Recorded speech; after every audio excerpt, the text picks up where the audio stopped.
ജീവിതത്തിൽ വലിയൊരു ശക്തിയാണ്. സ്ത്രീ ശക്തി എന്ന ബോധ്യം എല്ലാവരിലും ഉണ്ടാക്കുന്നതിന് ഈ ദിനം സഹായകമാകും. മാത്രമല്ല, ലോകത്തിന് വനിതകൾ നൽകുന്ന വലിയ സംഭാവനയെക്കുറിച്ച് ഓർക്കാനും നന്ദിയുള്ളവരാകാനും ഈ ദിവസം ലോകം നമ്മെ പഠിപ്പിക്കുന്നുണ്ട്. ഈ ബോധ്യത്തോടെ നമുക്ക് ഇന്നത്തെ വിശുദ്ധ ബലിയിൽ സംബന്ധിക്കാം. പ്രത്യേകിച്ച് എല്ലാ വനിതകൾക്കും നമ്മുടെ ഇടവകയിലുള്ള എല്ലാ വനിതകളെയും ഓർത്ത് അവർക്കെല്ലാവർക്കും വേണ്ടി ഈ വിശുദ്ധ ബലിയിൽ നമുക്ക് പ്രാർത്ഥിക്കാം. പിതാവിന്റെയും പുത്രന്റെയും പരിശുദ്ധാത്മാവിന്റെയും നാമത്തിൽ ഈ ദൈവനീതി വിശ്വസിക്കുന്ന എല്ലാവർക്കും ആരെന്നുള്ള വ്യത്യാസം കൂടാതെ യേശു ക്രിസ്തുവിലുള്ള വിശ്വാസം വഴി ലഭിക്കുന്നതാണ്. എല്ലാവരും പാപം ചെയ്ത് ദൈവമഹത്വത്തിന് അയോഗ്യരായി. അവർ അവിടുത്തെ കൃപയാൽ യേശു ക്രിസ്തു വഴിയുള്ള വീണ്ടെടുപ്പിലൂടെ സൗജന്യമായി നീതീകരിക്കപ്പെടുന്നു. കപടനാട്യക്കാരെ പോലെയാകരുത്. അവർ മറ്റുള്ളവരെ കാണിക്കുവാൻ വേണ്ടി സിനഗോഗുകളിലും തെരുവീഥികളുടെ കോണുകളിലും നിന്ന് പ്രാർത്ഥിക്കുവാനാണ് ഇഷ്ടപ്പെടുന്നത്. സത്യമായി ഞാൻ നിങ്ങളോട് പറയുന്നു, അവർക്ക് പ്രതിഫലം ലഭിച്ചു കഴിഞ്ഞു. എന്നാൽ നീ പ്രാർത്ഥിക്കുമ്പോൾ നിന്റെ മുറിയിൽ കടന്ന് കതകടച്ച് രഹസ്യമായി നിന്റെ പിതാവിനോട് പ്രാർത്ഥിക്കുക. രഹസ്യങ്ങൾ അറിയുന്ന പിതാവ് നിനക്ക് പ്രതിഫലം നൽകും. ഞങ്ങളുടെ സഹോദരങ്ങളെ നിത്യാശ്വാസം നൽകി അനുഗ്രഹിക്കണമെന്ന് മിശയുടെ പീഡനങ്ങളെ കുറിച്ച് മനുഷ്യരുടെ കടകൾ മോചിക്കാൻ കരുണയുണ്ടാകണമെന്ന്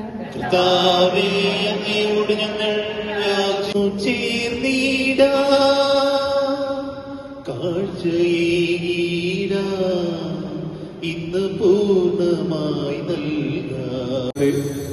നിന്റെ ദാസരുടെ കുർബാനയെ ആവശിച്ച് അതിനെ ആശീർവദിക്കുകയും പവിത്രീകരിക്കുകയും ചെയ്യട്ടെ. ഇത് ഞങ്ങൾക്ക് കടങ്ങളുടെ വൃദ്ധിക്കും പാപങ്ങളുടെ മോചനത്തിനും മരിച്ചൊടികൾക്കുള്ള വലിയ പ്രത്യാശയ്ക്കും നിന്നെ പ്രീതിപ്പെടുത്തിയ എല്ലാവരോടും ഒരുമിച്ച് സ്വർഗരാജ്യത്തിൽ നവമായ ജീവിതത്തിന് കാരണമാകട്ടെ. കർത്താവായ ദൈവമേ, ഞങ്ങൾക്ക് വേണ്ടിയുള്ള അങ്ങയുടെ മഹനീയവും വിസ്മയാവുമായ രക്ഷാകര പദ്ധതിയെക്കുറിച്ച് അങ്ങയെ ഞങ്ങൾ നിരന്തരം പ്രകീർത്തിക്കുന്നു. അങ്ങയുടെ അഭിഷിക്തന മുരുക്കത്താ രക്ഷിക്കപ്പെട്ട സഭയിൽ സന്തോഷത്തോടും പ്രത്യാശയോടും കൂടെ ഞങ്ങൾ അങ്ങേക്ക് കൃതജ്ഞത സമർപ്പിക്കുകയും ചെയ്യുന്നു. സജീവവും പരിശുദ്ധവും ജീവദായകവും അങ്ങയുടെ നാമത്തിന് സ്തുതിയും ബഹുമാനവും കൃതജ്ഞതയും ആരാധനയും സമർപ്പിക്കുന്നു, എപ്പോഴും എപ്പോഴും എന്നേക്കും.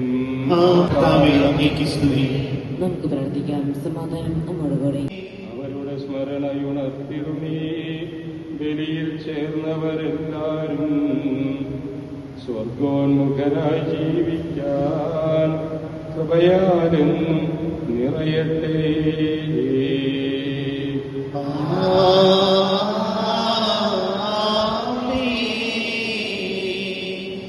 ജീവനിലും തിരുശ്രീവായാൽ നിങ്ങൾ മുദ്രിതരാകട്ടെ,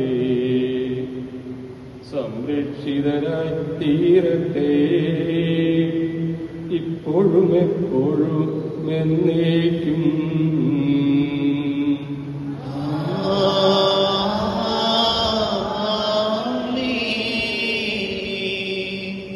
ശുദ്ധീകരണത്തിന്റെ ബലിപീഠമേ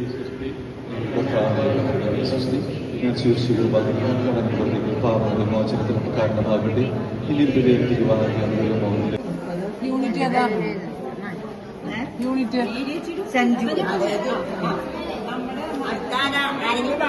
പേരെന്താ? വെറോണിക്ക.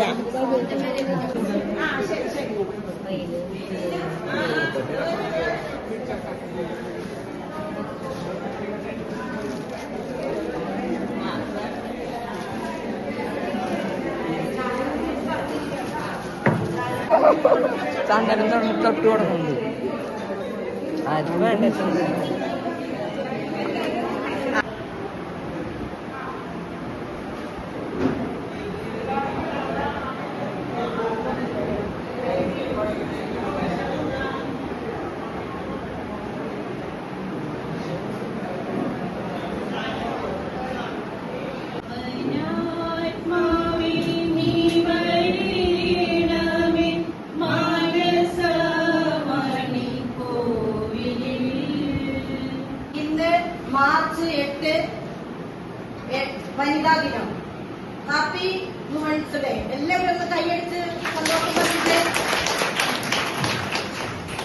അന്താരാഷ്ട്ര വനിതാ ദിനമായിട്ടാണ് ഇന്ന് ഈ ദിവസം ആചരിക്കുന്നത്. അടിച്ചമർത്തലുകളും അസമത്വങ്ങളും നിറഞ്ഞ ഈ കാലഘട്ടത്തിലും സ്ത്രീകളെ മുൻപന്തിയിലേക്ക് എത്തിക്കാൻ അവരെ പ്രാധാന്യം സമൂഹത്തിന് ബോധ്യപ്പെടുത്തി കൊടുക്കാനായി ധീരവനിതകൾ തുടങ്ങി വെച്ചറിയാം.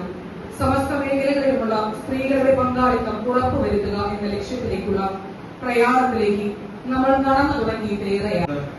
കാഴ്ച സമർപ്പണം നടത്തി കുർബാനയിൽ വളരെ സജീവമായിട്ട് പങ്കെടുത്തു. തുടർന്നുള്ള എല്ലാ പരിപാടികളിലും താല്പര്യത്തോടെ സംബന്ധിച്ചുകൊണ്ടിരിക്കുകയാണ്.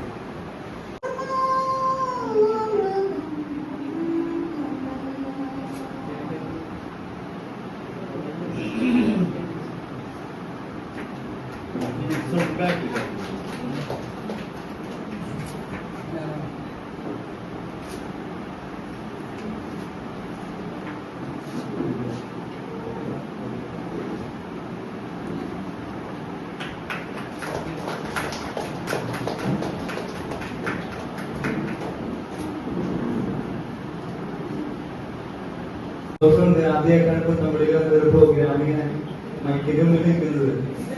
അത് നിങ്ങളുടെ മുമ്പിലായത് വലിയൊരു ഭാഗ്യമായിട്ട് ഒരു ഇത്ര നാൾ വരെ നമ്മുടെ ജീവിതത്തില് ഒരു ഉപജീവന മാർഗങ്ങളായിരുന്നു നമ്മുടെ തിരിയുന്നത്. ഉപജീവന മാർഗം, ഉപജീവനം എന്ന് പറയുന്നത് എന്താ? ഉപജീവനം ജീവിക്കാനായിട്ടുള്ള വയറ് പുലരാൻ വേണ്ടിയുള്ള കാര്യങ്ങൾ കേൾക്കുന്നത്. ഇന്ന് ഉപജീവനം മാത്രമല്ല, കാലഘട്ടങ്ങൾ മാറി ഒരു അതിജീവനത്തിന്റെ കാലഘട്ടത്തിലൂടെയാണ് നമ്മൾ കടന്നു.